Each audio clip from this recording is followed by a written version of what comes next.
Hey! In front of me is Nokia G50 5G, and today I would like to show you how you can turn off auto rotation on this smartphone.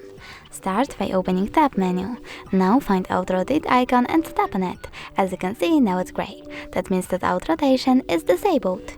You can also go into device settings, choose display, click on advanced and tap on the switcher next to auto rotate screen. If the switcher is gray, that means that auto rotation is disabled. But you can always just check it out by going into any app and simply turning your smartphone. Thanks so much for watching. If you enjoyed this video, don't forget to leave a like, comment and subscribe. Bye!